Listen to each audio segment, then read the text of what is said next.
first in over a year, I think. To be here. To be here in person.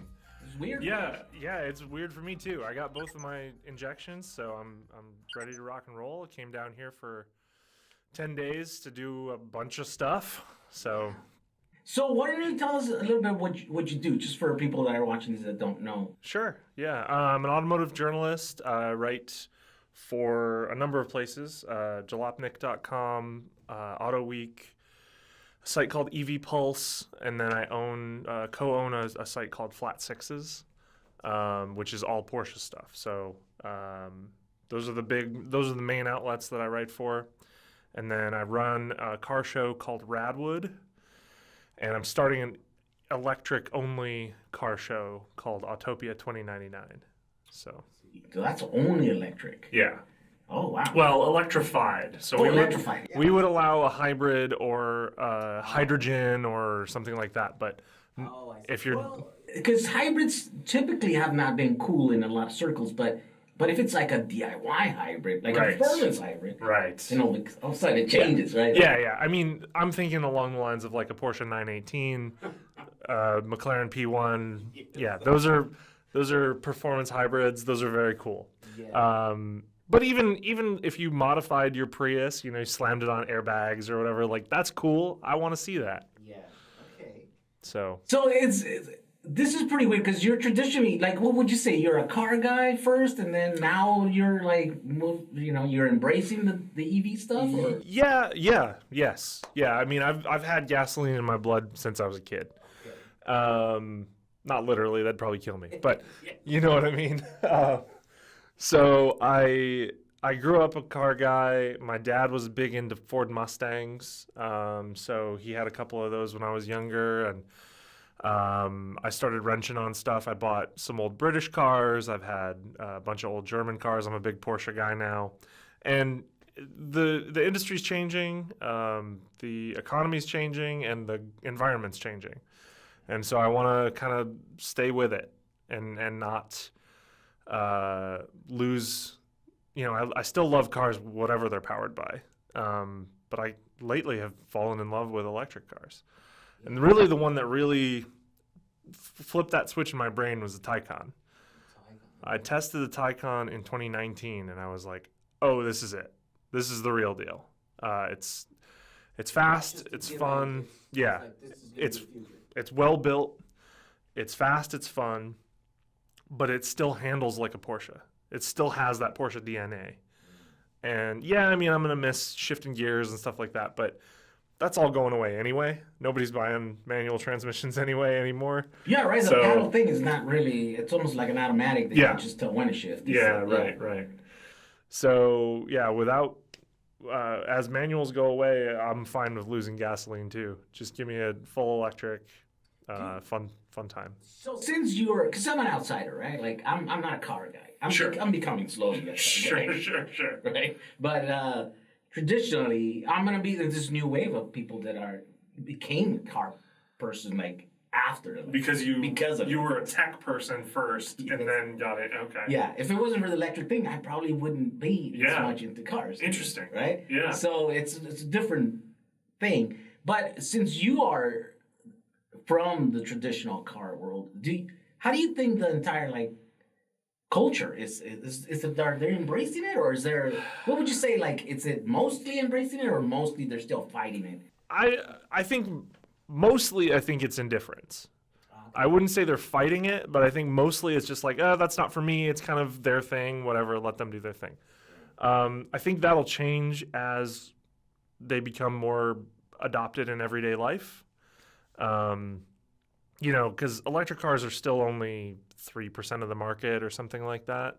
Yeah. So, and that's set to grow exponentially in the next few years, but it's still pretty small. I mean, somebody in the middle of Iowa probably hasn't even seen a Tesla, That's true. We do live in our little bubble. Right.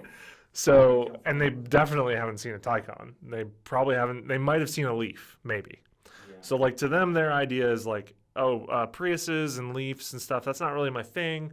I'm a truck person, or I'm a, muscle car guy, or whatever. So they haven't experienced it the way that some of us have. And I think it's just all it takes is driving one to really figure it out and go, oh, okay, yeah, this is great. So I think as they become more prolific in the world, they'll be more embraced. I think there is a group of people that are embracing it, which is one of the reasons I'm down here in Southern California, because like you said, your buddy Michael Bream, he's a hot rodder. He's about going fast. He doesn't care if it's electric or whatever. It's just that electric happens to be a really great way to go fast. So I think there are some people like him and like me that have traditionally been car people that are jumping into this because it's so fast and so fun. So that's cool, because see, the reason I asked this is because through this podcast, I've been talking to a lot of people that are doing that. This is sort of like you, like they grow up in the traditional world, and I'm thinking like, oh, the culture is embracing this stuff, but I'm like, maybe not. I'm just talking to the ones that are. Yeah. But how many of them are not? You know what I mean? Like Randy Post was here, and he works with those guys, and they're going to set records next year at Pikes Peak. Yep. Michelson. Records and speed at Bonneville. Well, to that point, what Michael's doing right now is so inspirational because to me it's where traditional Southern California hot rodding was in the 50s. Yeah. They take big motor out of a big sedan, put it in a little thing, and go really fast. That's what they did back then. They took big V8s out of these big, luxury sedans, threw them in their old hot rod, 32 Fords, and went racing. And so, I think that is super what the community needs right now, the EV community needs right now, is, breaking those barriers, proving that it's fast and good and exciting, and you can get really, your blood pumping about it. A lot of people think that EVs are just they're quiet and they're comfortable and they're soft and they're slow and, or maybe some of them are fast. My Leaf's not very fast, but it was never meant to be. No. And I love my Leaf. It's excellent around town. Yeah. It's a great car for that. So if you come at it with realistic expectations of what a car is for, it's great. And if you want to go really fast, there's stuff out there. People are wrecking Teslas all the time. Yes. So we're making businesses around that fact. Right. So the stuff is out there. You just throw it in an old MG or an old Beetle or my little 912 over there. Go rip, because it'll be. You go from 60 horsepower to 400. Overnight. Well, not overnight. It takes more than a day to build it. But work. Yeah. People don't realize how much work it takes to build a car, a custom car. Sure. Because you just see it at the end when you go to SEMA. You're like, damn, look at that thing. Oh, I want one of those things. I'll build one. Yeah, and if you go to SEMA, half of those cars aren't built anyway. They're not finished. They're not. A lot of them are not finished. They're just the drive shaft is Bluetooth. The headlights don't work. The wrap is covering a bunch of mistakes. You're right. Yeah, but it's not until you get there and you get your hands dirty and you're like, man, I've been at this for 6 months. And, you're like, that's tough. Every weekend and every afternoon, free afternoon. And then you appreciate it when you see them. You're like, man, that's a lot of work. Well, I watched that video series, Lewis, that built his van out here. And I think he was maybe in over his head a little bit and didn't, know that it was going to take that long to build something. I kind of got lucky there because I didn't know, right? I was like, look, I kind of explained it. I'm like, it's a lot of work. It's not hard work. It's just a lot of work. And it's going to feel like it's never ending. And he's like, no, I'm ready to do this. I'm like, okay, let's do it, And he did the entire build. Yeah. I just basically told him what to do. It's like, okay, take those things, cut them here, figure it out. And had it been anybody else, I think, or a regular person, they would have given up, and I would have been in trouble because I'd be like, hey, you got to get your car out of here. But he stuck through it, and I think it takes a special person to get, through a project like that. It's overwhelming. And even when I'm going through them, because I went through this one last year, I had forgotten how much work it was. Yeah. I thought I'll just swap it from one bus to the next one. I'll be able to do it. I'll do it live. I even did like a live stream. Nice. And 10 days later, like Yeah. all day. That's all I did for 10 days straight, right? Wow. I'm like, geez, that's a lot of work. Like, totally I'd forgotten about it. So you make a living writing then? Yes. Tell me about that. That's interesting because we all aspire to be writers. I aspire to be a writer.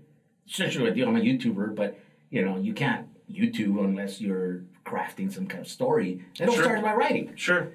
Yeah, I originally went to college to be a copywriter for advertising. I really wanted to do that, and then I graduated in 2008 in the middle of like a really bad recession, and all advertising budgets just dried up. So everybody that was hiring was no longer hiring.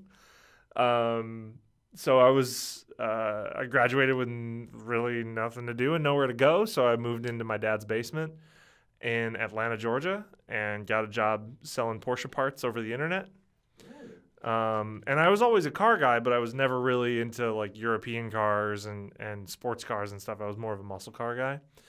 And then, I learned more about the brand, and I learned about the history, and I learned about how the cars go together, and looked at the quality of the parts and stuff, and really fell in love with the brand. And so I did that for like 10 years. And on the side, doing nights and weekends, I was writing about cars. And that started because as a salesperson, I wanted to advertise myself and therefore advertise the business. So I was doing PR work, sending emails to magazines and websites and saying, this is what we've got coming down the pipeline. You should know about it. And they're like, one of them was like, hey, you're really good at this writing thing. We need writers. Do you want to write for us? And I was like, yeah, all right, cool. So I wrote for them for a few years and then just kind of moved my way up the ladder. And I was doing that nights and weekends for, like I said, about 10 years. And then finally got to a point where I had enough writing work that I could quit my day job and write about cars for a living. Wow. And that was about 5 years ago. Yeah, 5 years ago. So that's around the same time that I'm starting my thing, my YouTube channel or whatever. Yeah. Well, that's one of the great things about the internet is it broke down that barrier where anybody can do it if you stick to it. Yeah. I think I'm not that great at it. I'm just kind of okay, but I'm obsessive about it, right? And so I'm stick with it. It's 5 years later, I'm here still, and there's some level of success with it. But I definitely do enjoy, as all of us do, like reading a well-crafted piece. That it was usually those were relegated to like novels and long shorts, long form stories or whatever. But now.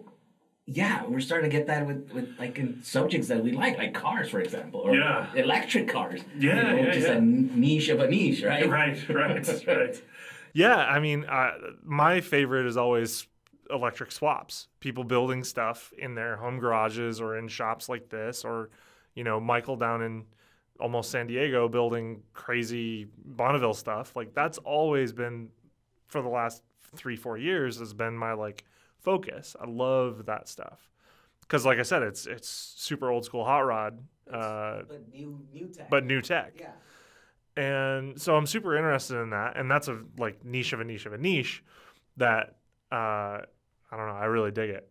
So is that what you find yourself writing these days? Because you write for a bunch of people, right? Yes. My 4 main subjects are electric stuff. In general, I write about new cars, old cars, swapped cars. Yeah, a lot. Yeah. Mercedes EQS. I'm super into that car. I think it's really neat. The design of it is super neat. It's very aerodynamic, very like futuristic, very cool. My Leaf. I've done some work on that, so I do some DIY, electric car stuff. And then modding. Do you mod? I do a few mods. Yeah, I do a few mods. And then so electric stuff, motorsport. I love racing. I've always loved racing. Porsche, which is kind of my wheelhouse. I've always known it. I have 4 of them, so I probably should know a thing or two about them. And then electric. No, I already said that. Motorcycles. Yeah. So those are my 4 like big subjects that I try to stick to. If there's news or something that's outside that realm, I'll still write about it. But yeah, for the most part, it's those 4. Oh, I see. Yeah, and I saw that article that you just wrote about the well, I saw the headline. I didn't read the article about the new Harley Davidson. And yeah, the Pan America. That's an exciting thing, right? Yeah. A big manufacturer of motorcycles gets into the EV thing. Oh, that was the Livewire. The Livewire. And so, but I mean, the Pan America is not EV. Oh, that's not EV. No. Okay, I see what you're saying. Yeah. The Livewire is great. I did a road trip on a Livewire from LA to Reno and back to LA. It's about 1,000 miles, and it's only got a range of about 80 miles. So it takes a lot of charging. And it's fast charging. Fast charge. Okay, so it's not that terrible. 45 minutes. Yeah, not super fast. It's got a small onboard charger, so it can't take a ton of power. So it's not level 3 charge. It's not DC. It is DC fast. What? Yeah. Why does it take 45 minutes? Because it's such a small battery, I guess. They have to balance it, so it's like... That's weird. Yeah. Okay, they need to work on that. Yeah. Yeah, there are things that are not perfect about it, but it's a really good bike. But it's exciting because they said they were going to get into... Right, every car manufacturer says they're going to get into electrics, and that's it. But none of them do, or their attempts are really always like, I don't know, them seems like they're not genuine. Yeah. So with Harley, is it a genuine attempt to get into this market? Yes. It is. Yeah, I think it's one of the best bikes that's on the market today. It's expensive. That's one of the problems. It's too expensive. It's almost $30,000. It's really expensive. So the counterpart of that bike, regular gas, what would that be? Maybe like any kind of like naked bike, like a Ducati Monster or a... How much would those go for? About half. Wow, so it's like 50% more expensive. Yeah. Twice as much. 100% more. That's quite a bit more. Yeah. That's a lot. Yeah. Teslas used to be like that, but I think now with the Model 3, they're not like that. You can still spec them pretty high. And it's hard to find them like at that base price. Well, and they mess with it every week, so who knows what the base price is. So. Well, the thing is, like, I have a Model 3. Okay. I bought my wife a Model 3, and it's the bare bones lowest. You know, it was $38,000, right? Mm-hmm. But then we got all the incentives back, and it's like, it's a $28,000. Sure. And then, but now that's not. Now they're lower. They're lower. At least I think now it's like. I think there's still one, right? Like one tier or something. Maybe in California. I think so. I think the Federal is. The Federal's gone. Okay. Yeah. The Federal, we only got half of it. Oh, okay. Because we just bought it like 2 years ago or something. Okay. But then Edison has all kinds of other people have. They give you money for it, and she just kind of was diligent enough to go and look for them. And it literally added to 10 grand. Wow. And so I'm like, wow, this is. You could just cut $10,000 off of this car. Yeah. And then you add up all the savings. Electricity is cheaper, even if you get it at the most expensive, which we are here. So it's like, okay. It takes a little bit of thinking about it, but you're like, these cars are cheaper than, or it's about equivalent to a gas car, at this point. Yeah. Just the entry point, it's a little bit higher because you kind of have to come up with $40,000 to pay for it. Sure. But then... in a very short time, I think it pays off, I think. But in a motorcycle, I don't know if that's the same thing, right? Yeah, I mean, generally people don't put as many miles on a motorcycle. Generally, if you are riding a bike, you're either going really far, because a lot of people ride, big, comfy cruiser bikes on the highway. They'll go across the country or whatever. You're not going to really do that on a Livewire. I have a vision in my head of building an old Honda Goldwing and filling the bags with batteries and putting it, doing an electric, something with like 300 to 400 miles of range, and just set it to cruise at 65 on the highway and just go. That's possible, right? Like, it's gotta be. I wonder what it is the average energy consumption of a motorcycle is. Do we know? I think it's about three times less than what a car does. So like my Leaf is like 3.3 miles per per kilowatt. Yeah. So yeah, that would be like 300 watt-hours per mile, something like that. Yeah. That's crazy because that's what mine gets. And I think the live wire was between 9 and 10 miles. Okay, per kilowatt hour. So yeah, you divide that. So you would need, well, that's an easy math, right? So if you get, let's say that on the high end that you get 10 miles, and you want 400 miles, so you divide that by 10. So I don't know, that's going to be 40 kilowatt hours of battery. It's a lot of battery. So call it 300. 300. Still 30 is quite 30 kilowatt hours is quite a bit. Quite a lot. I mean, just like on a Tesla, let's do the math. So Teslas are it's like a half of a Tesla, right? Well, a third of a Tesla. And so each one of those packs is like 50 pounds, and it's divided by 5.2. It's supposed to be like that's what they are. So you'd put about 200 pounds, 300 pounds. So it's 9. It's almost like 10 pounds per kilowatt. Okay. Yeah. So 300 pounds. So it's like a heavy passenger. Yes. It could probably handle it. Yeah. I bet it could. I mean, it'd be heavy, but is there bikes that are about that weight? Oh yeah, there are. Okay. Oh yeah, a big cruiser like a big Harley. Those are 900 pounds, and you could easily put 2. And most of that is engine. No, it's all chassis. It's all like big, thick tube frames, and I mean the motors are pretty heavy, but they're not like most of it. Motor and transmission is maybe, I don't know, 200 pounds or something like that. But then you got big, thick shocks, and you got giant wheels and tires, and it's all chromed, and the big mufflers and everything. So it's all a bunch of metal. Those are the kind that people can't just like one person can't just pick it up if they tipped or something. You're probably not. Yeah. You can if you do it right. The way you're supposed to do it is you back up to it and lift it like this. So you kind of like shoulder lift it, but yeah, 900 pounds is a lot of weight. Yeah. That's strongman competition kind of stuff. Yeah. Yes. If you have a very strong guy, yeah. So I guess it's possible as a proof of concept, as a challenge kind of thing. Yeah, right. Yeah. Why not? I'd like to do that. Be cool. I'd love to build one.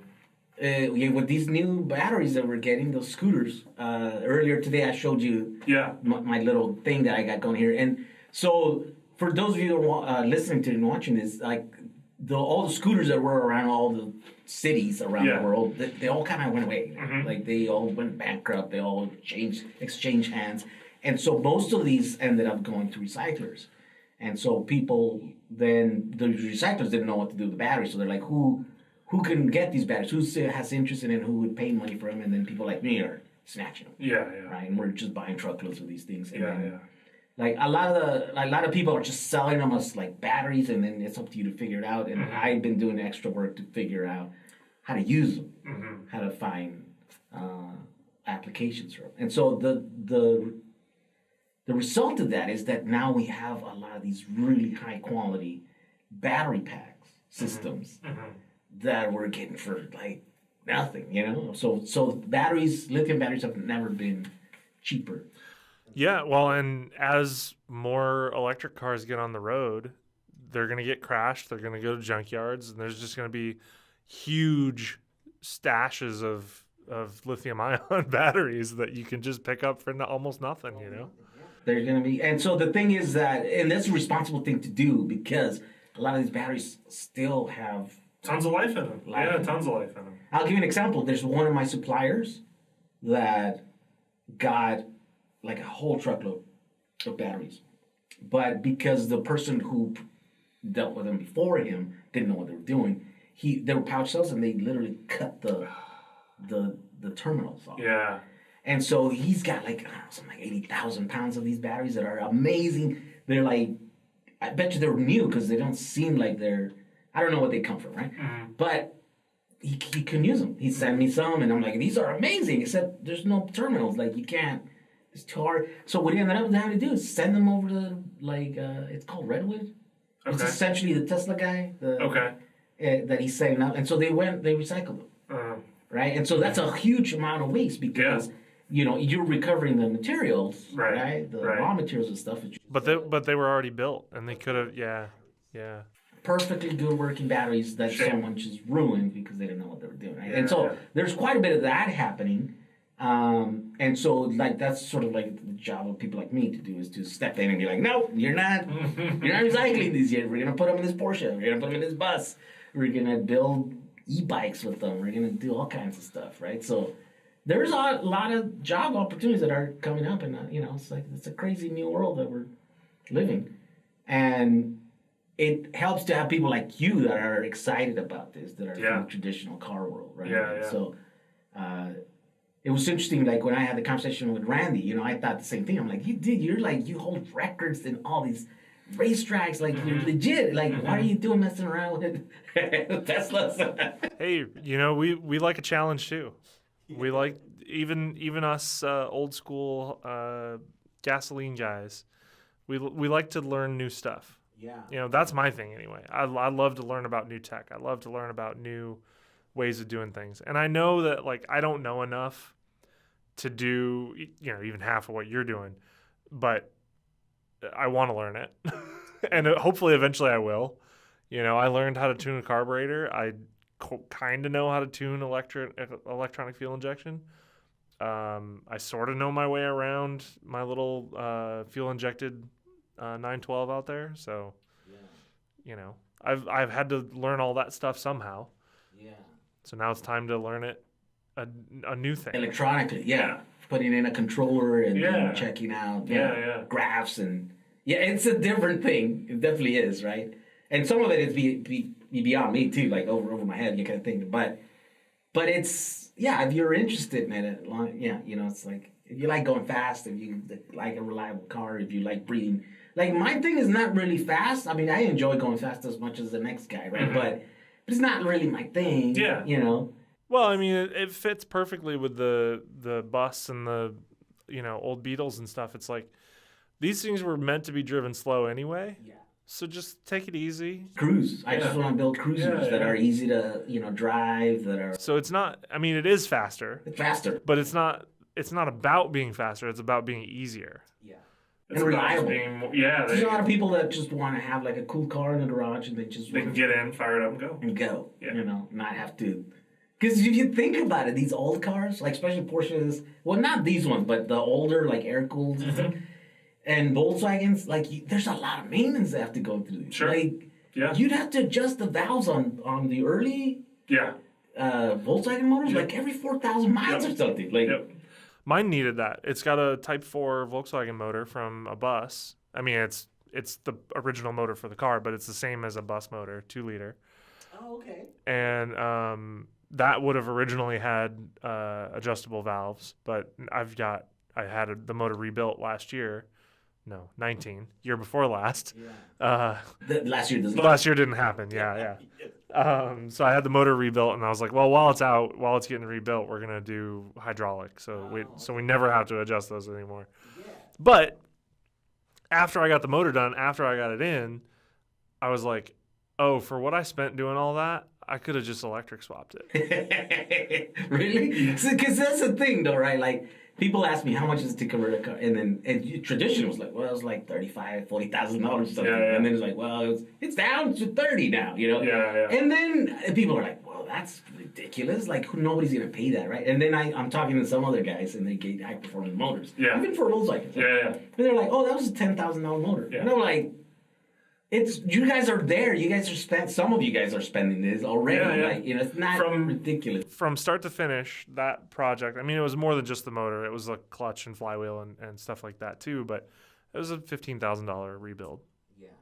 And we did some upgrades, it's just a mild motor. It's like 105 horsepower. It's not even super strong. It was just it needed a bunch of stuff. It was an old motor with, a couple 100,000 miles on it, and it needed a lot of work. So. And that's traditionally like the case with Porsche, right? Porsche's not, I mean, it's considered like, everything's expensive in Porsche world, right? Yeah, but I mean, it's a bus motor. I mean, it's a bus motor. Come on. But it's with the Porsche logo, right? You're right. Yeah. But I had it done by a Volkswagen shop. Oh, okay. So they should have cut me a deal, but they didn't. He's like, no, he's got a Porsche. Doesn't He can afford it. Just, charge him double. Look at him. He looks rich. Look, he's in sandals. That's what all rich people look like. Yeah, so that's interesting. So that's your daily. You drive a Porsche. I mean, I don't really have a daily because I don't go anywhere. I work from home. I write. I wake up, I walk to my table, and I write, and then I go to bed. So that's my commute is my slippers. But yeah, when I go anywhere far afield, I usually drive that. I've put tons of miles on it. I've driven it across the country. Gone on a bunch of like vintage car rallies and stuff, and love driving it unless it breaks down. Yeah, that's when it sucks. I had the points go out a couple days ago up on Angeles Crest Highway. So I had to bum a ride down, buy the parts, and then bum a ride back up to fix it. It was a $12 part. I should have just had a spare, and I didn't. Yeah. And then, now my clutch is out of alignment, so I'm grinding into every gear, old car stuff. Old car, yeah. That's the thing that I keep telling people is like, look, my system has been perfect. Like, I mean, I've changed a little sensor a couple times because it was out of alignment. But I'm like, all the other stuff is regular Volkswagen stuff. The wheels are falling off, the doors are falling. Like, that's just regular Volkswagen. You can't get away from that, unless you don't drive a Volkswagen. Right. So what is the future? You said you have a build that you want to do, right?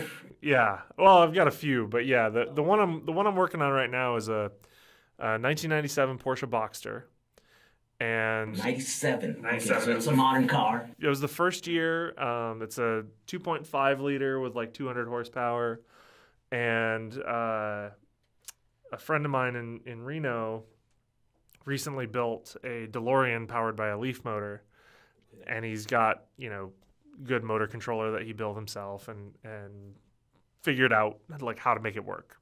I was like, oh, He built a motor controller himself? Yeah. Oh, he's one of those guys. Yeah, he's one of those guys. But just the rest of us to shame. We just buy parts and slap them together. Okay.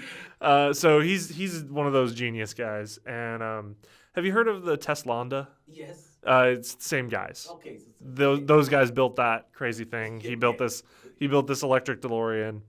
And so, watching that kind of inspired me. I was like, oh, I've got to do something with this.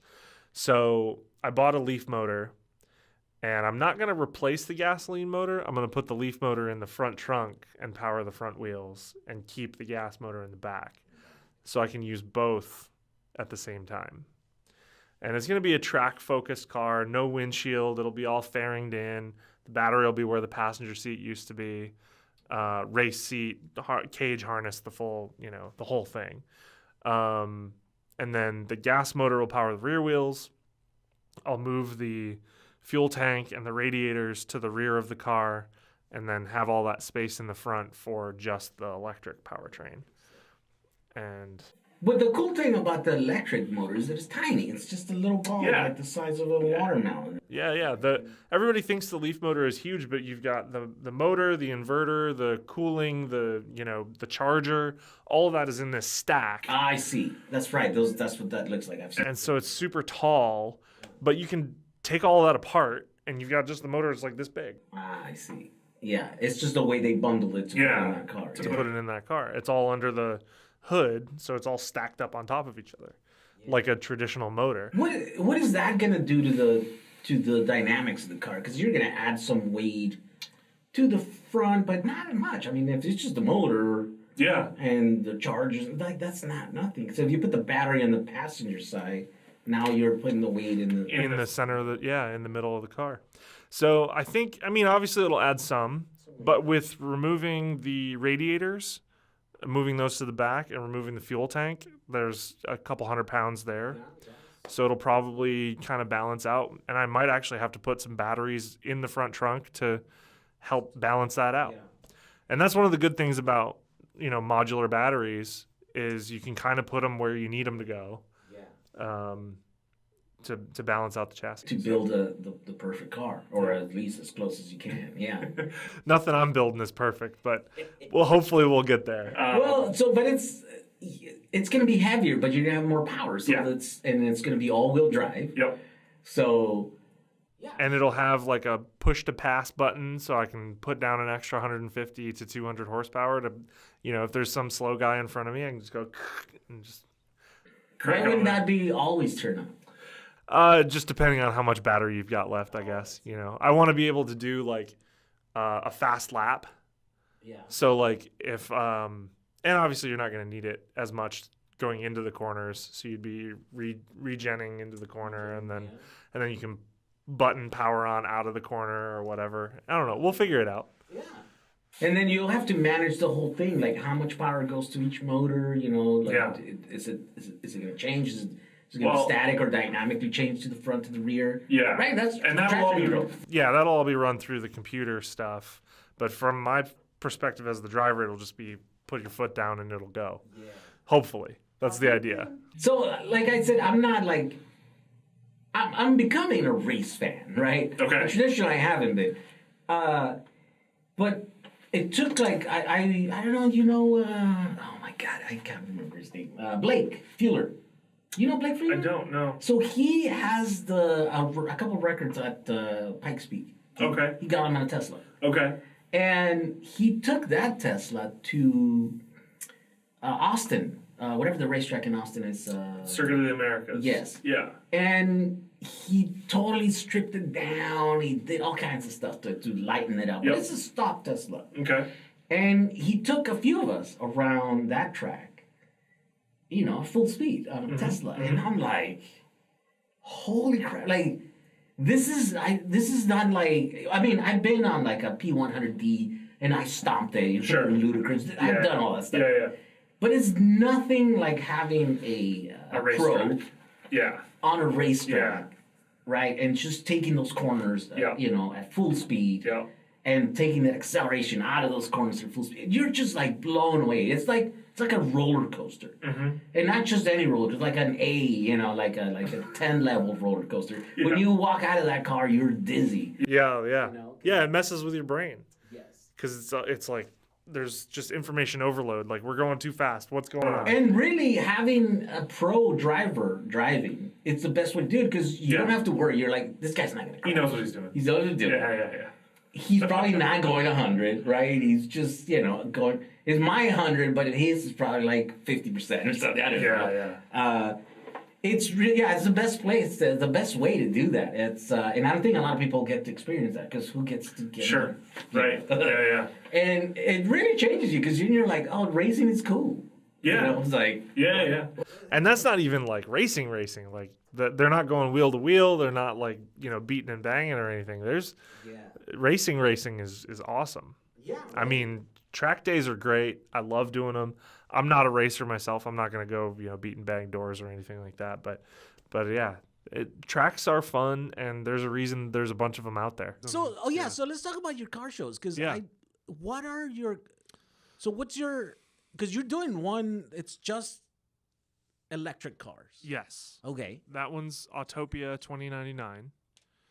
And 2099. Yeah. Okay. 2099. It's just that's just a name. Yeah. Okay. We were Autopia, and then me and the other co-founders were like, we got to make it a little more like future sounding. What's a future way to do it? So it was like, how in the 50s everything was like space 2025 or whatever. Yes. So it's kind of like that. It's just pick a number that's far away that sounds interesting, and we'll add it onto the end of the name. Yeah. Okay. So yeah, that's a cool show that we're coming up with. I'm actually, one of the things that I'm down here for is to scout venues for that show. You want to have it in Southern California? Oh yeah. Okay. I mean, that's where the EV scene is. Okay. It's, if we're gonna have electric car show, it's got to be here. It's got to be in Southern California. Yeah. Okay. That was going to be my next question. Where is it going to be held? Yeah. So you don't have a venue yet. You're still. We are. I have two more to look at tomorrow. Oh. The one that I looked at yesterday was really nice, and I might book that. So we have a venue. I just have to pick which one. Okay. And then it'll be. But not in a racetrack. No, it'll be a static display. It won't okay. be like racing or going fast or anything. It's like bring your cool car, show it off, have a lot of fun. Oh, okay. It'll be kind of like a party atmosphere. We'll have food and drinks, and everybody can come have a good time. And these are not like you have to be accepted to bring your thing. It's like open to kind of stuff. Or Yeah, what's well, I mean, it's going to be a limited amount of space. Yeah. Because basically any venue in downtown Los Angeles can only fit like 150 cars max. Oh yeah. So it's going to be limited to kind of first come, first serve. We're probably going to try to limit it so it's not 100 Teslas. Yes. So if somebody signs up 50 with Model 3s and yeah. you know. So if somebody signs up with Model 3, we might take 2 or 3 of them to try and keep it so that you're not just looking at a bunch of the same car. Yeah. So yeah, Sorry, Tesloids, but it's just there's we too many of definitely you. There's we too definitely many of you. want Tesla people to come, but we don't want it to be just Teslas. And it's got to be like you got. But the great thing is, all the venues that I'm looking at have street parking all around. Okay. So if the show Yeah. expands outside of the show, Oh, I see. you just walk up and down the street looking at Teslas, looking at okay. Taycans, looking at Jag I-Paces, whatever. Yeah. In my case, my slammed Nissan Leaf Yeah. on airbags. I've On got your it legs? on Oh, bags. wow, okay. Fun thing about Nissan Leafs, they have the same suspension as the Juke.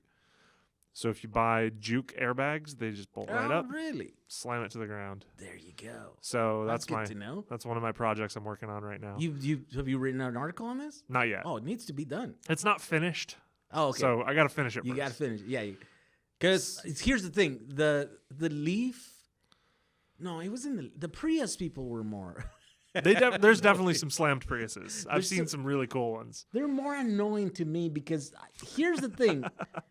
Prius people, my ideas don't reflect. Yes. This is me talking here. I own these.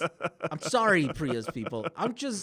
I don't think those cars are cool. That's just I haven't seen a cool one. I think they have to be seriously modified Yes. to be cool. Okay. Yeah. And most of them aren't. And most of them Right. they want answers from me like, how do I swap the battery? And I'm like,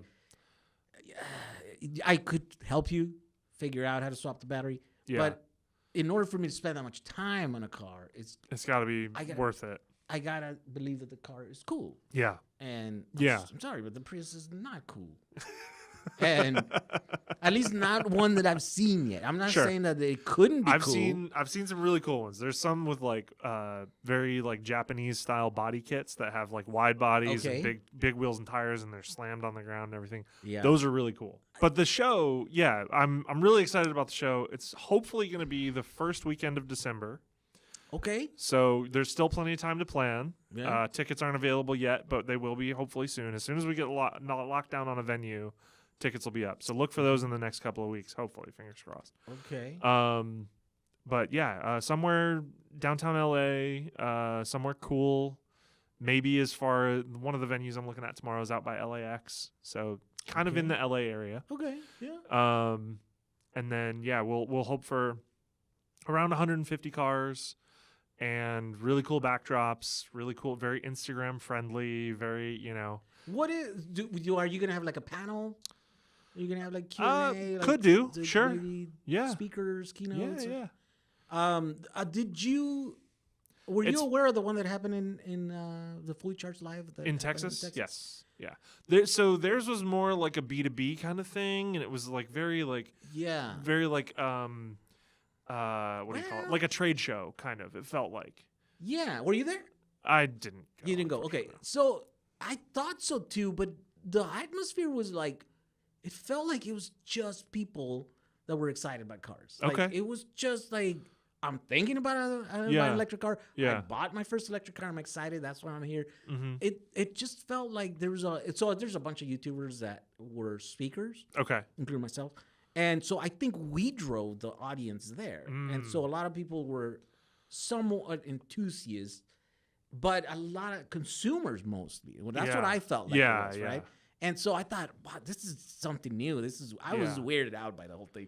But it was like, it's just people were excited about cars. Yeah. And it's mostly in a room, and we're just talking about cars. There's some cars Yeah. on the outside, but it didn't Yeah. seem like it should have been bigger, kind of thing. Yeah. There wasn't like 150 cars there. Yeah. My goal is to have it be more car focused than people focused, I see.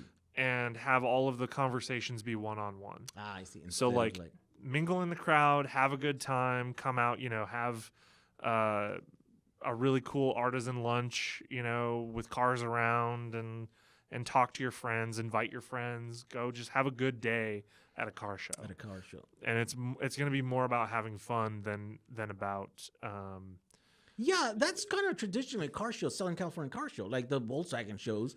It's like a Yeah. lawn. You just show up with your car and then you Right. just mingle. right. Right? You have a raffle, maybe a thing. If anybody listening has heard of like Luftgekult is kind of the idea we're going for. It's a Volkswagen or a Porsche show that happens down here in LA every year. Okay. And it started out very small. I think it was like 30 cars, and the last show was like, I don't know, 1,000. Wow. It was huge. Where do they held it? They hold it at a different place every year. Oh, okay. The first year it was at Deus Ex Machina. It's like a little motorcycle shop, I guess. Whoa. And then they held it at. How did it support so many cars? Or that was when it was small? Yeah, that was when it was really Oh, small. it was small. And then the most recent show was 2019. And that was at Universal Studios, Oh. the back lot. The back lot. Okay. Yeah.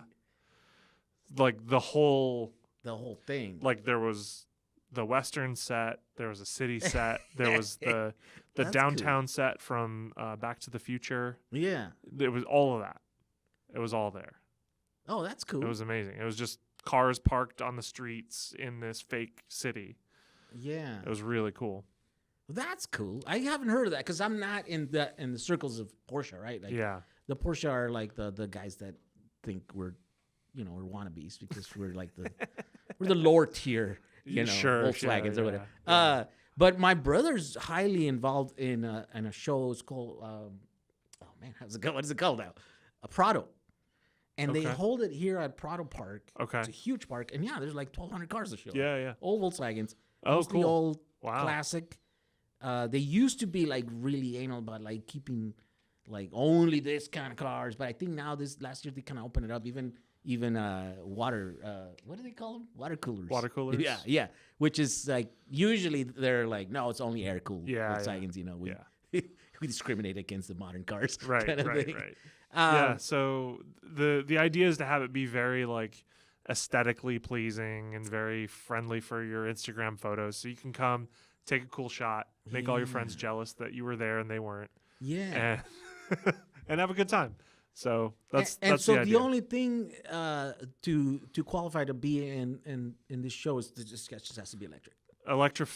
At least electrified. Electrified. Yes, and we're looking for literally anything, like all the way back to your radio control stuff. Oh, okay. If you want to bring a radio control car, that's awesome. Put it on display. It'd be great. Ooh, All the okay. way up to brand new, So whatever.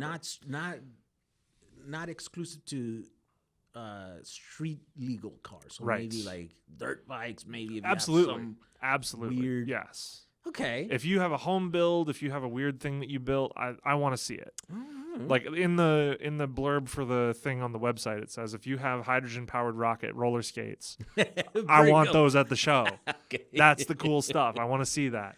Oh, So, that's cool. Okay. Yeah, I think that there's a lot of ingenuity that's going on down here in SoCal in the electric And space. there's no outlet for it, really. Right. To tell you the truth, like right. there's no cool. So one of the things is like, I But don't I know. definitely want to see one of your buses. Well, hey, maybe by then I'll have a couple or something. I don't know. Yeah. Did you ever know who Jack Rickard was? No. Okay, Jack Rickard was one of these like guys in the early days. He was like a millionaire back in like Missouri, Okay. and he was one of these guys that were like, oh, these electric cars is the future kind of thing. Like early on, this is before, it was like 2006 or something, right? And so because he had means, he went and started doing like buying batteries and doing his own research. Okay. And he very quickly became aware that the fact that the car market, the car manufacturers weren't doing these because they didn't want to, not because they couldn't.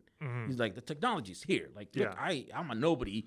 I just order, that truckload of batteries, and then and so he built these little DIY. So he used to have a show that he called EVCon, EVCon, right? Oh, okay. EVCon, and there was he used to have a hangar because he liked planes or whatever, and so Okay. then he would invite all these guys, but the entry is like you had to. It was a DIY thing. Like you couldn't. There was no cars that were Yeah. available, like commercially Right, available at that right. time. So there was You had to build your own car, Yeah, and yeah. then you take it. Yeah. And I want to see those cars too. yeah, I want right? to see the electric Leopards. I want Yeah. to see, somebody who put a fork truck motor in their Volkswagen Beetle, Yes. in 1979 because fuel prices were too high or whatever.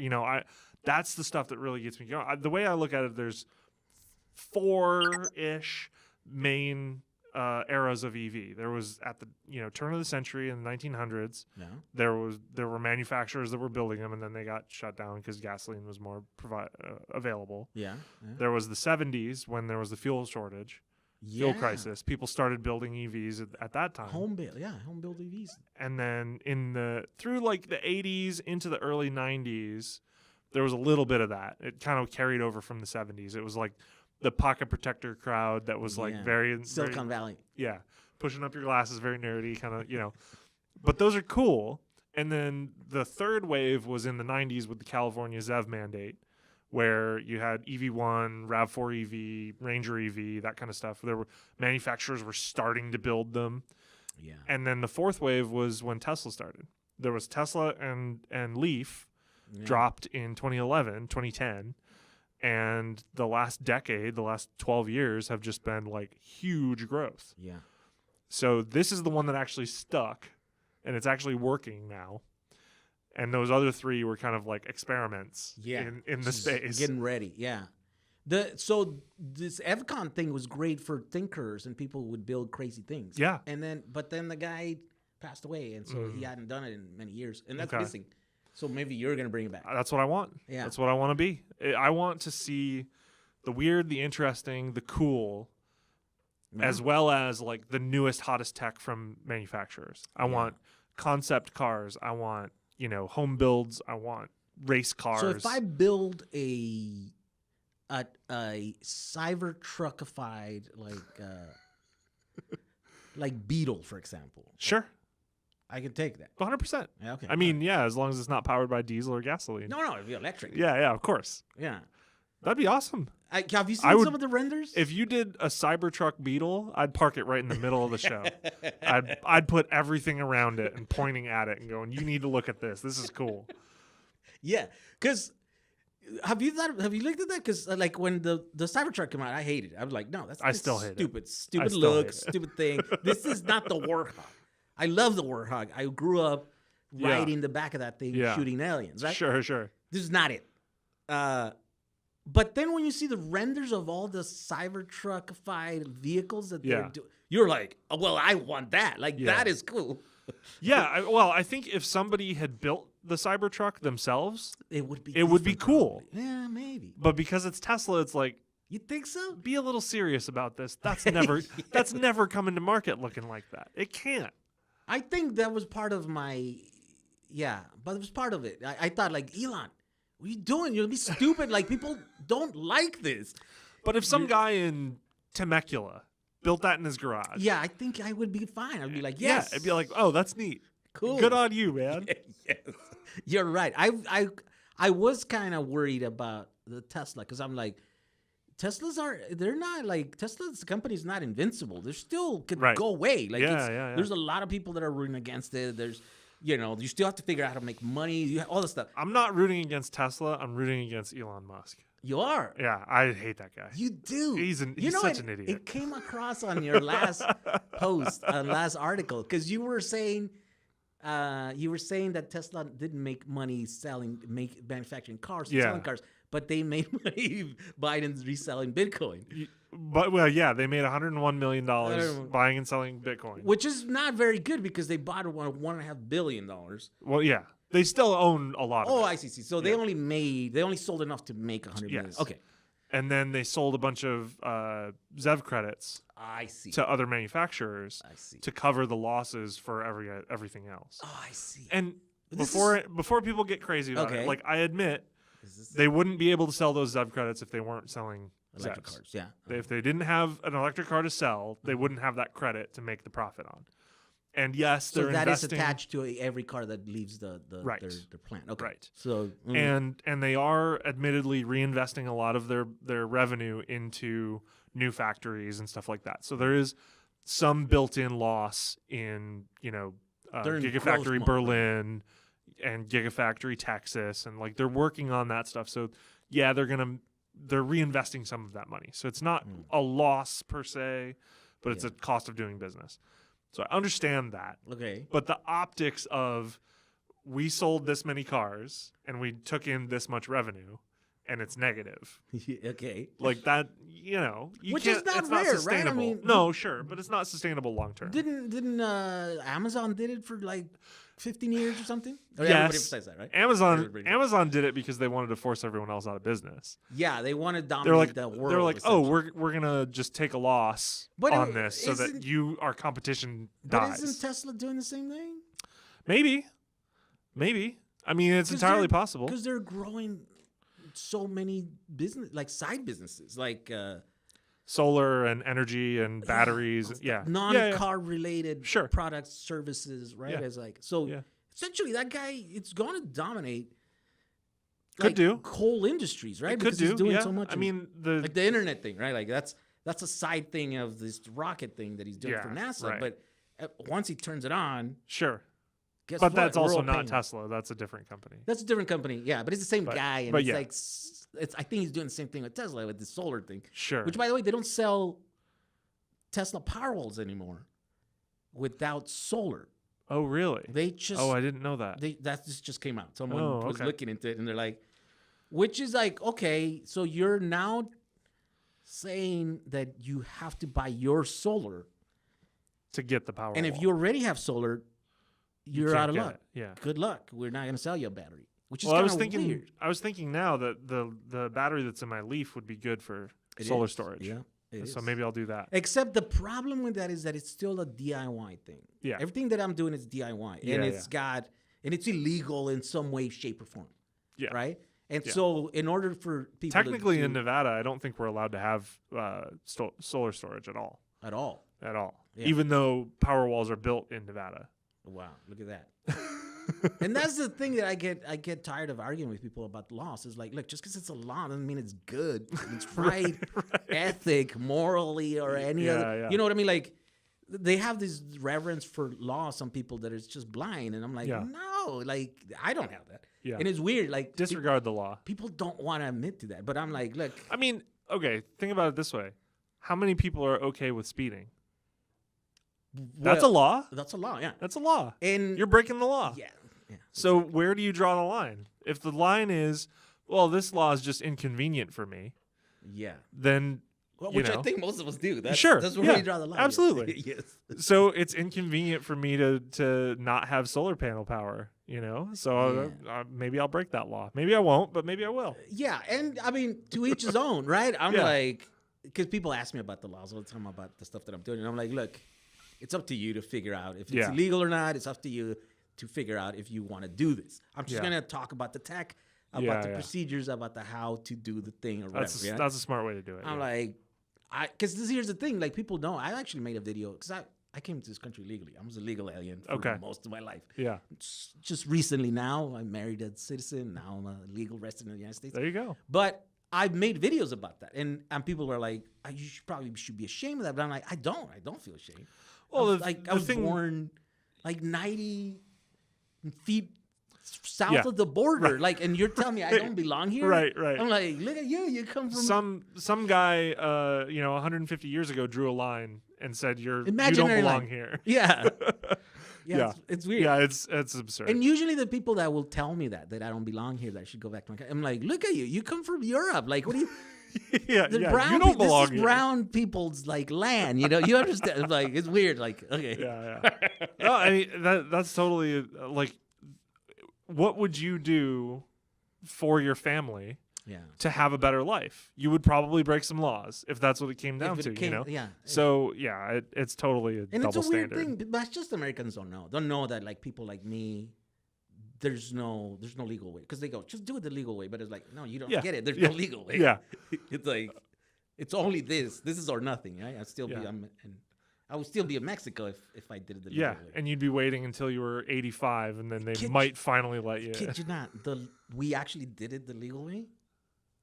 We filed the forms. And it was a 22-year wait. Wow. So by that time, I was already married and I was Yeah, legally- yeah, But yeah. I got the letter Yeah. of acceptance. We're like, okay, now you're like gonna. Yeah. And And so- that was 22 years of you not being here, being productive, paying taxes. Yeah, You know, it would have been. Yeah. But I was here paying taxes. Right. That's and what I with mean. Is like, yeah, it was. That's It was cool. crazy, right? So, but people don't know that because you haven't gone through the process. So people, you know, they're not evil or whatever. They just think like laws are the thing, you know. So that's my background. Where like, just because it's a law, this is like Yeah. I don't hold the law like as high as yeah. people Right. think, right? Like, Right, or right. should I think? I don't know. Right. It's, I mean, yeah. I'm with you. I think as long as you're not hurting anybody, you're not, yeah. you know, doing. Yeah, it's not terrible. What we're doing, like, if you want to set up a battery in your garage to save energy from sun, like, who are you hurting? Yeah. You're not Power hurting the company. planet.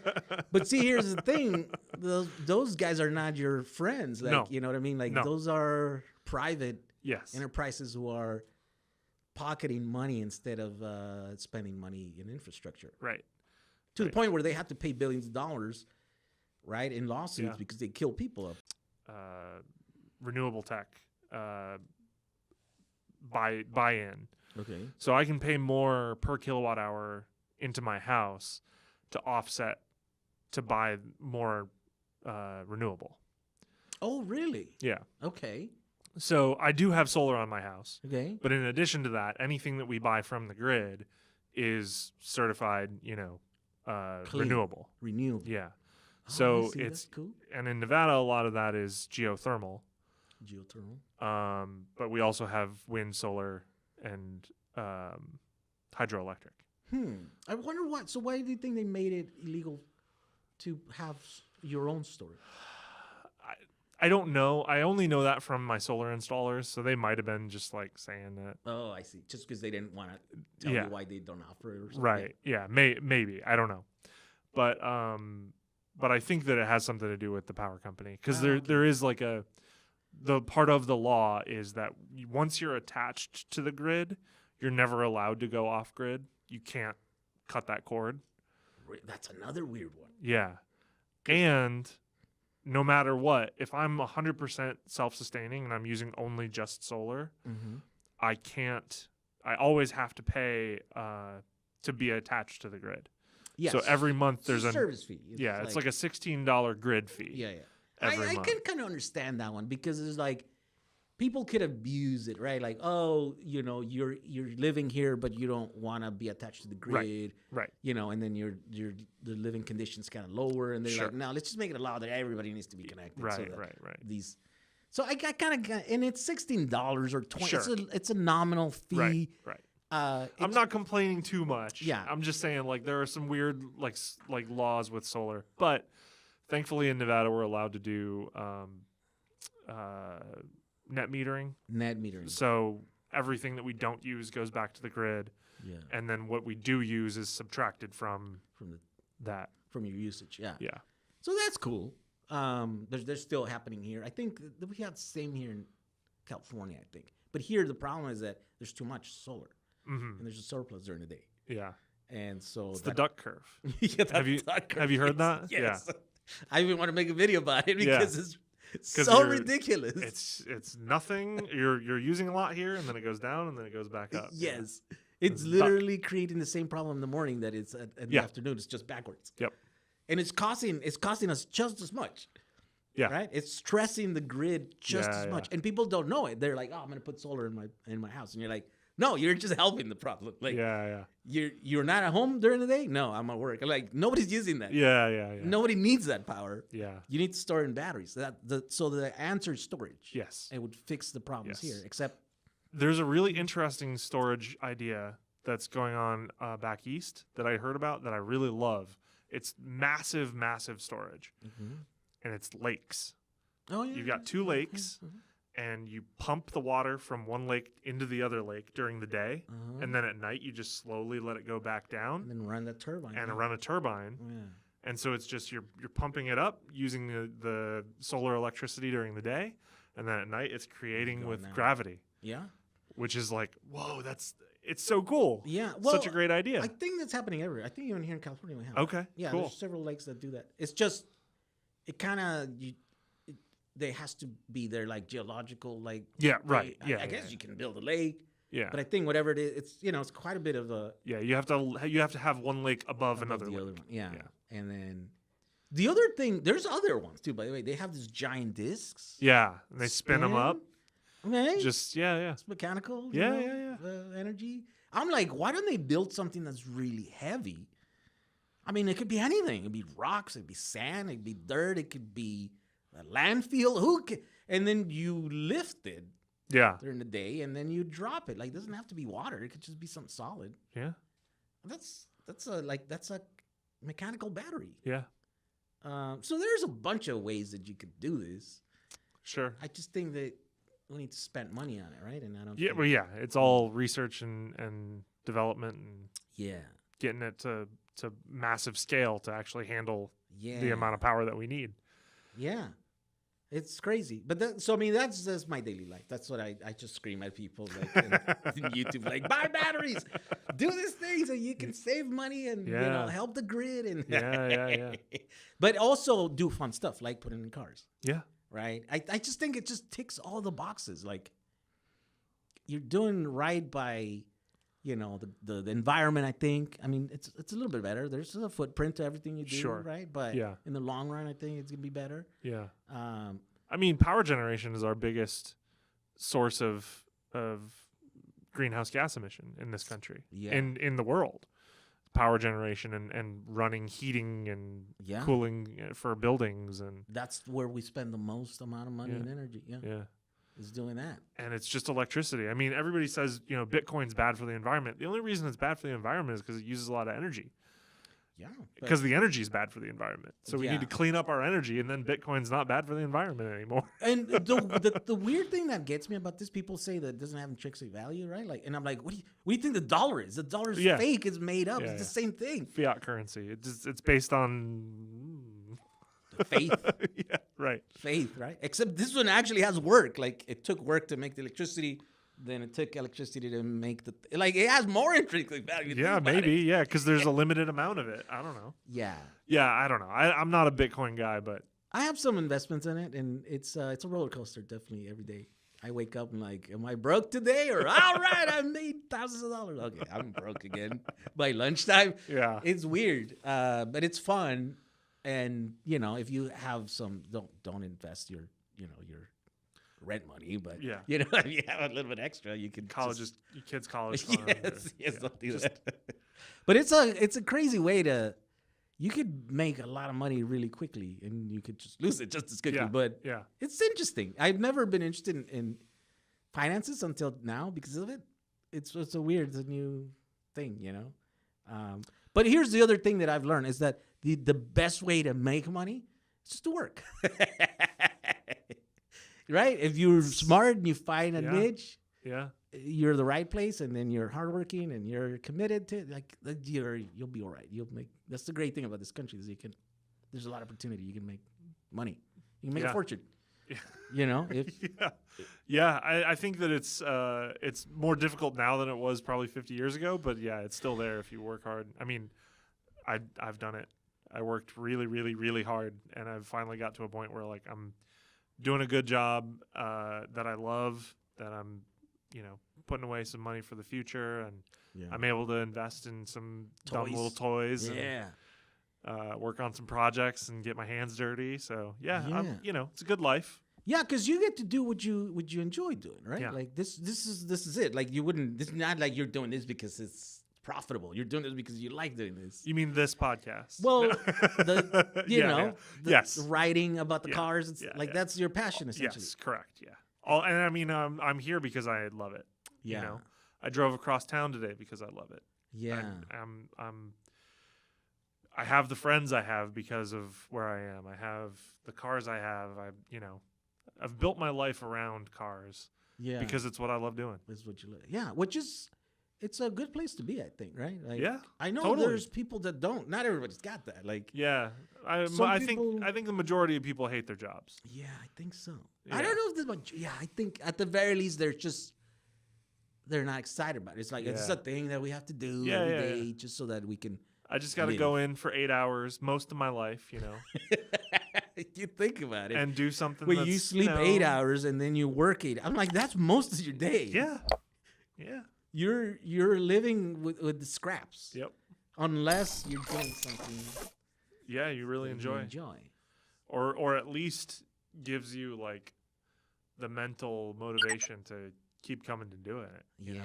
Yeah, I feel for the people that work for a paycheck because I understand that it has to be done. You got to have money. Yeah. And even if you hate your job, you still got to keep doing it. I feel for that. I really do. Yeah. I did it for a long time, and I'm so glad I don't have to do it. So it's not anymore. easy. It took a lot of you to get here, right? Oh yeah. You put in your time. You put in your. I was doing nights and weekends for years, where I literally didn't have a life outside of doing what, trying to get into this industry. I did it for free for a long time, which I don't recommend, but then. I mean, it was one way, right? To get through there. Nobody takes you seriously when you sure. When you're, like, if you don't starting out. Yeah, if you don't have a previous, maybe if you're gonna do it for free for yourself and not for somebody else. Build your own website and like learn it that way. Yeah. But yeah, I mean, for years I had to take vacation days to go do car reviews or whatever. Like I had to leave my job to go do another job. Yeah. And so yeah, there's. Was it like when you quit your job, like your day job? Yeah.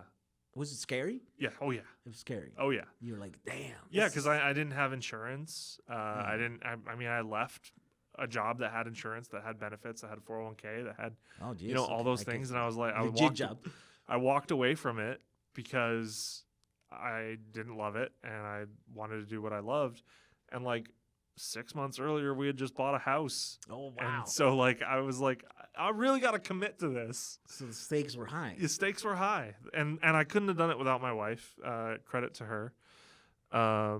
She has a good job. She has good insurance. I was able to go on her insurance, and that was really the only way that I was able to make it. So how long did it take you for like where like, oh, I don't know if this is it, but I'm gonna give my best, to where like, this is working now, I'm making money now. It's like it's paying off. The first year. Oh, the first year was tough. The first year was tough. Yeah.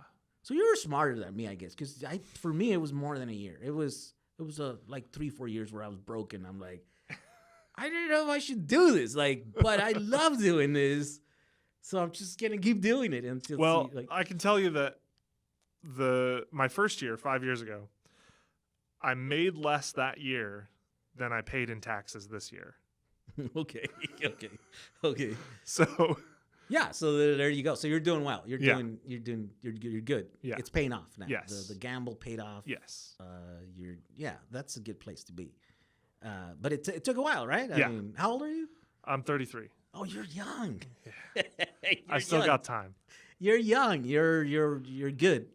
Yeah. The fact that I was illegal for a long time, I kind of lost my whole 20s. Yeah, I was bet. doing nothing. Yeah. Because I couldn't really get a good job. I couldn't really take risks. I couldn't, So I feel like I'm behind about 10 years from my peers. How old are you?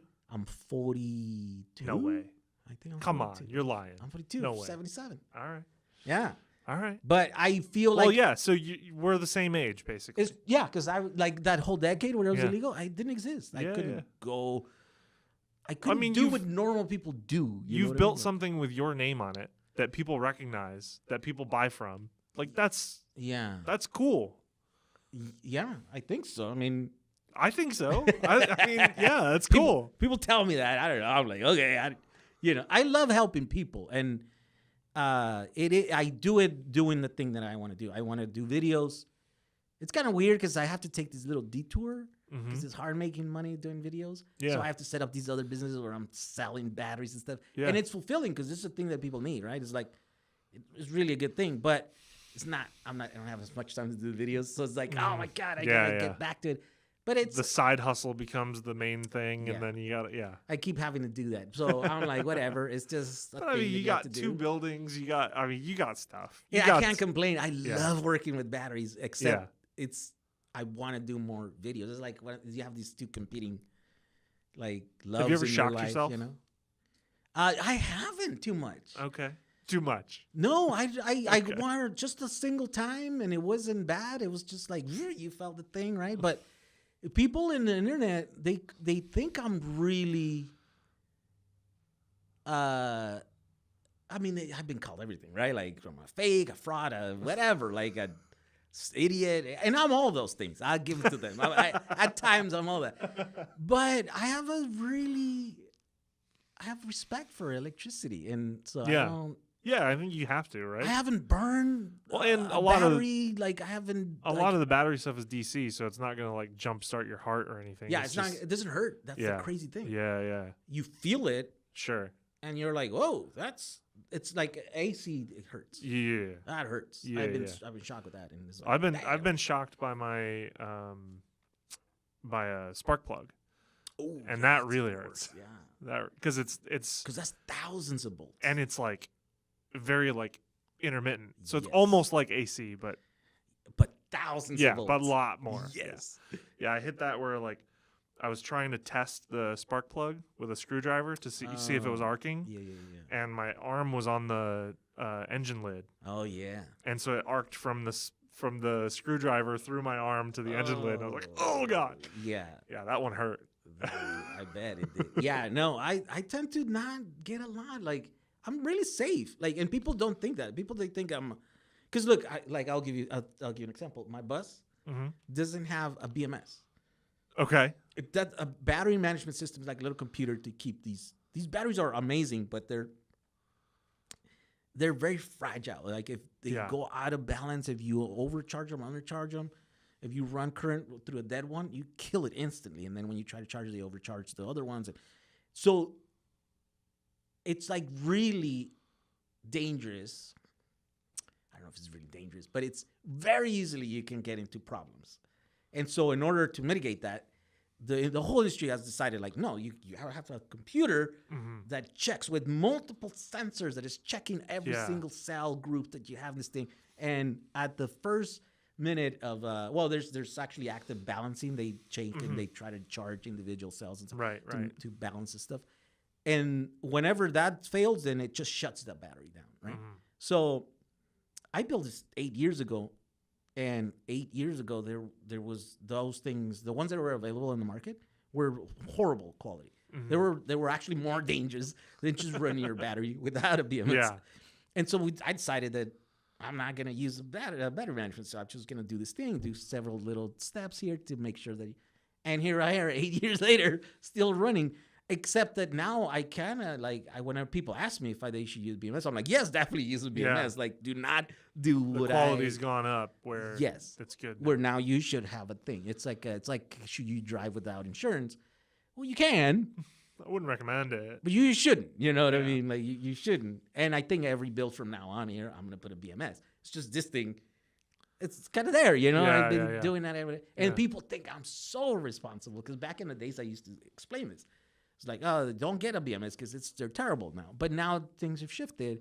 And then as more people are watching me, I kind of feel this sense of kind of responsibility, you know, because I have a lot of people are looking at me for advice and stuff. And I'm like, no, use a BMS. And so people still think that I'm super irresponsible. Sketchy with your builds. Yes. Yeah. And I am. I give them all that. Except here I am. And I've never burned a battery. I've never caused any trouble. Nice. I built this little system that is super redundant, so for first-time users, and up to this point, we've never burned anything. I think because they have a bunch of built-in little fuses, so if you make a mistake, it just burns the fuse.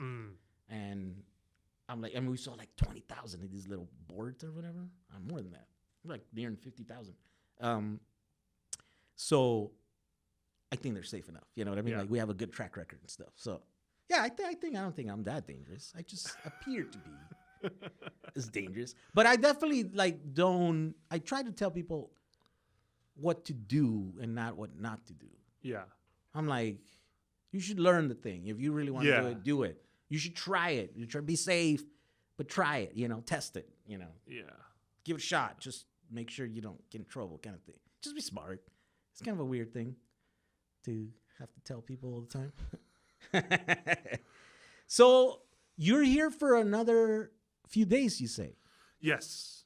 Yeah. Tomorrow I'm doing some site visits to try and get locked down on a venue. That's right, for your venue, yeah. And then Friday I'm doing a drive with some Porsche guys, assuming my car is. Oh, that means we have to get to it. Yeah. Probably Yeah, should. we might be able to throw it up here. We just have to move about 30 motors out of the way.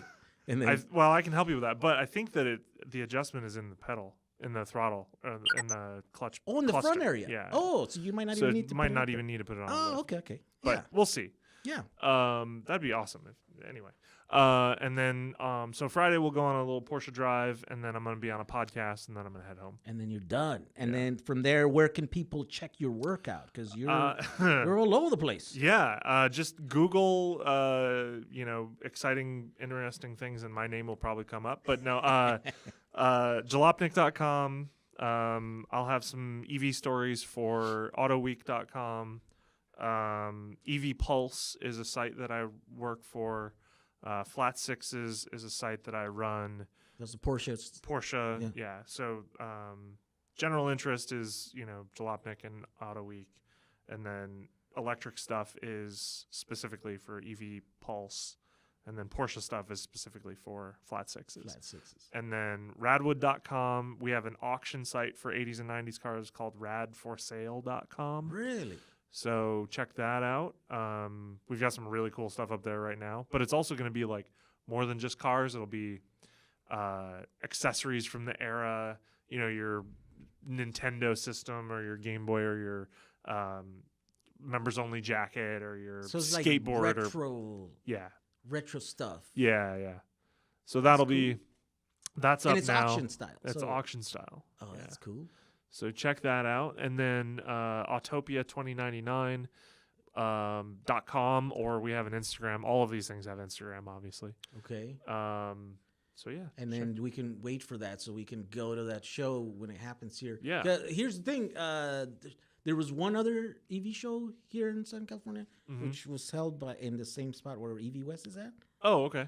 But it didn't happen this year. It was supposed to be June 6th. Oh, okay. And it didn't happen. So I think this year, I haven't heard. It's June's coming up. Yeah. And I haven't heard nothing about Next it. month. Well, Yeah. a few days and then next month. Yeah. But maybe yours is going to be it, man. I'd be happy to. Yeah. Definitely let me know. I can help you And spread the word on it because I know that'd be a lot of awesome. people. I mean, that's one of the reasons I'm here is to spread the word on it. 'Cause Yeah. That's I figure if anybody knows this wild, wacky world of swaps, it's going to be Yes. you and Michael and a couple other people around here, Yeah. Yeah, So- definitely. It gives me something to put together so we can take it there, right? Yeah, 'Cause, and like any of your customers that want to come, spread the word.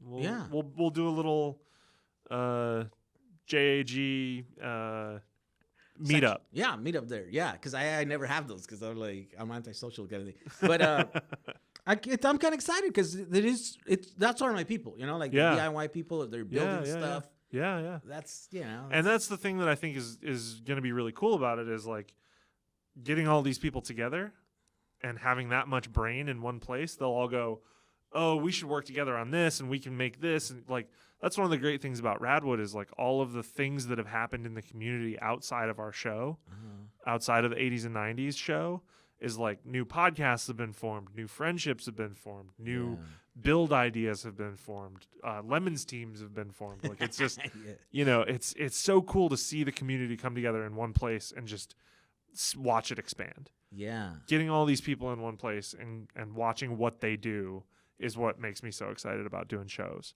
Yeah. And with, we've had a year where we couldn't do car shows. And so there's all this pent up demand for getting out and having fun with your friends or making new friends at a car show. I'm so excited about it. Yeah. 2021 is going to be like, It's going to be the year. it's just now getting good. It's going to crank here in another I think couple so. of I months. think we're all. I was telling this to my wife. I'm like, I think this year people are gonna go on vacation like with a vengeance. Like we're gonna go twice as much. We're gonna party just twice as long. 'Cause yeah. we've been cooked up inside. Like It's the roaring 20s, my friend. I think so. It's the roaring 20s. You might be looking at the most epic car show that it's LA's seen. I hope so. You know what I mean? I hope so. We've got some really cool venues. I hope that it works out really well. You'll definitely want to be there no matter what. Yeah. And like I said, it's going to be limited space for cars, so you'll want to get signed up like as soon as tickets drop. Yeah. But if you don't make it in, you're still welcome to come And check it as a out. spectator and park around the street, Yeah. and we'll have a big I gathering. think people enjoy it. Like I know I was this year I got to experience the Peterson Museum for the first time, Okay. and I was like, "It's stupid. What you just go and look at cars?" I'm like that. Like, what's this? And then you go in there and you're like, Yeah. "Holy crap! Look at this thing! Look at it!" One of our Radwood shows was in the parking structure at the Peterson. No way! I think I was there. Maybe. Okay. Well, I don't know. Maybe they have a lot of shows there, but Maybe, there yeah. was a show. We had a show. It was a couple years ago now. Yeah. And it was in the summer, and it was a beautiful day. It was just 80s and 90s cars stacked floor to ceiling. And then the museum obviously was still inside, so like people would go check out the show, go check out the museum. I might have been there the same day because I clearly Could be. remember. Like, I mean, it wasn't classic cars, but it was like 80s Yeah, and 90s cars Okay. outside. And I was like, oh, that's cool. They're having a car show out there. Like, I didn't go out there because Yeah. we were, it takes a little while to go on the thing. And then, Yeah. well, my wife was with me, so then. Wow, we left that or would have whatever. been like the weirdest coincidence ever. We were That maybe in would've the same been. place at the same time. Probably. I mean, yeah, because it's kind of a weird thing, right? Because I remember, like, I have a thing for, like classic Hondas, too, right? Okay. Like, those are Yeah. cool, the little ones. Yeah.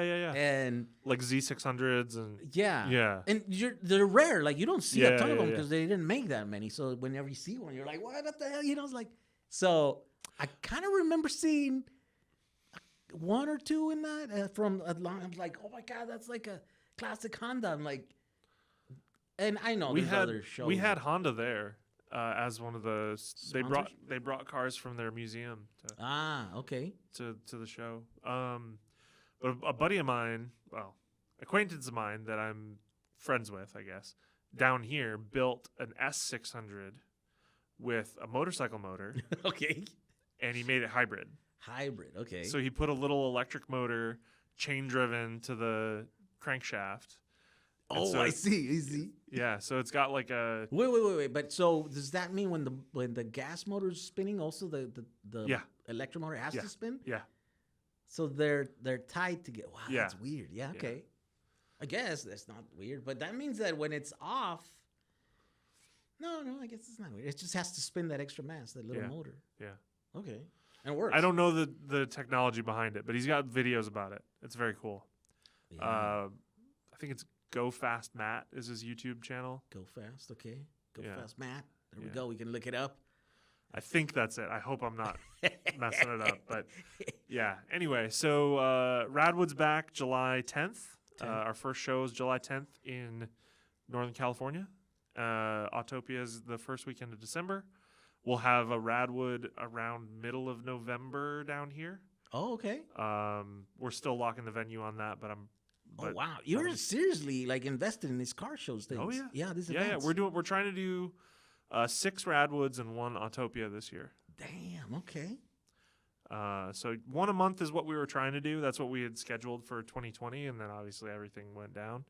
So it's been a little over a year since we've been able to do a show. We're ready to get back. So Damn. Well. yeah, I'm excited. Yeah.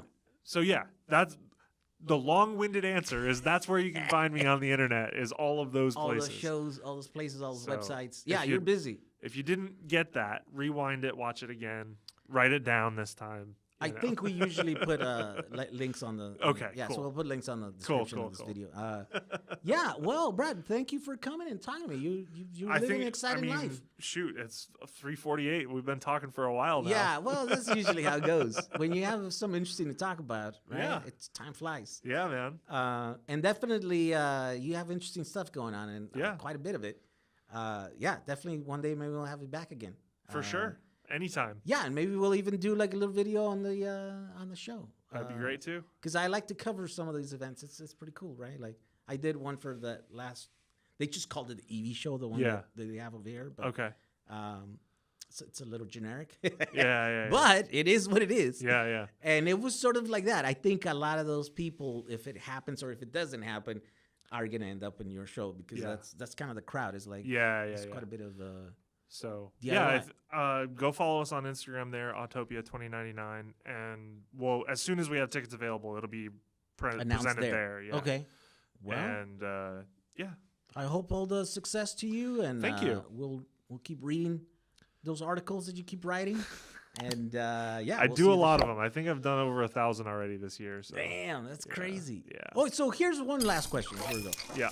I've actually been covered by Jelani a couple Okay. times. Okay. It wasn't you. It was wasn't me. one of the other writers. Wasn't okay. me. All right. I was like, it'd been kind of weird. That it's like I "No, did it's it- me. I wrote it. You know. I did a thing on Lewis's little project. Oh, you did. Yeah. Oh, okay. Just like a hey, check out this really cool build on YouTube. Like you need to watch this. It's Oh, exciting. okay. I think I did read it. I think Yeah, either that was me. he sends it to me or maybe I just Okay. came across it or someone. You know, usually fans will send you stuff. You know, they found you. Yeah. That was a cool project. I wanted to do a video about it, but I'm so busy that I didn't. It was a good thing that you did. 'Cause, Yeah. I got quite a bit of views and stuff. Yeah. So. Cool. All right. Thank you. We will see you on the next episode of Jay Garcia Podcast.